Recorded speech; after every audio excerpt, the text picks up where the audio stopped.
Well, hello from Guatemala City. Francisco Gonzalez here.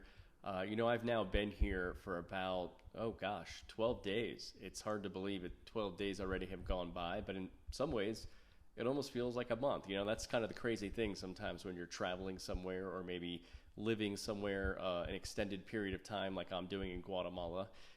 You just really kind of lose perception of time in some ways. And as my friend Dan from the New Travel was just telling us the other day on a podcast interview I had him on, when you're traveling or maybe living somewhere, maybe in a foreign country, for example, for a long period of time, not only do you lose that perception of time a little bit because you're not kind of following every bit of news going on back home or like the day to day that you're used to, but every day is like a new day. Like you discover something new, even when you're like living here. And so I'm actually living in an apartment here in Zone 10 in Guatemala City.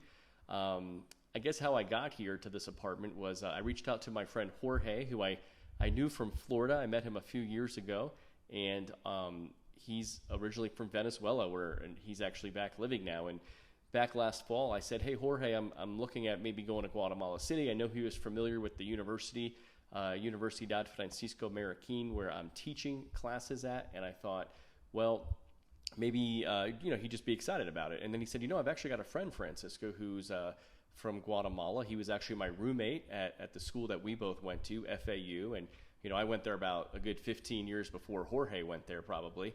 But he says, my friend Luis is here in Guatemala City. Maybe he can help you out. And anyway, one thing led to another, and Luis ended up helping me. And he said, actually, I think my boss, Alvaro, has a place that in this building that I was asking him about in Zone 10. And sure enough, Alvaro not only had a place here, but he actually Airbnb is one of his extra bedrooms out. And so I'm actually kind of staying here on an extended Airbnb. I'm renting it by the month.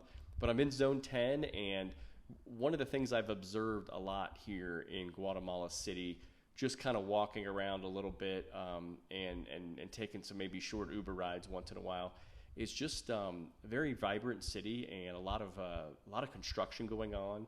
It's a very modern city, but of course there's some old colonial parts as well. And I'm going to be showing you over the course in the coming weeks and months of some of the things I'm observing. And it's going to be, just from an outsider perspective. So I may not get everything right. I'm going to acknowledge that, but I'm just going to say, hey, here's my thoughts. Here's what I'm seeing. And here's what I find interesting from my perspective. I have lived in Florida most of my life, and I've traveled to, I've been in 23 different countries.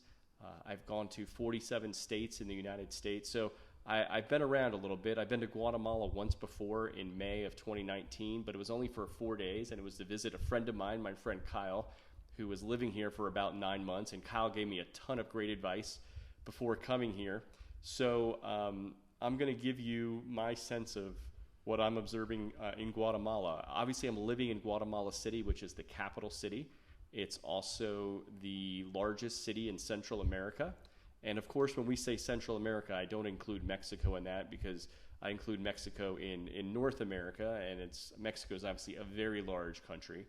And the Central American countries, which extend from Guatemala down to Panama, they're very, small to medium-sized countries, and yet a lot of people and a lot of things happening in them. And of course, I live in Guatemala City here right now, and so it's a very urban place. And but we're also going to take you in future videos to places all around Guatemala, and maybe some smaller cities like Antigua, maybe some countryside places, maybe some Mayan ruins, maybe the Pacific coast if I can get down to the beach. So it's going to be very exciting, but probably a lot of the videos that I think I'll have the opportunity to share with you will be right here in Guatemala City.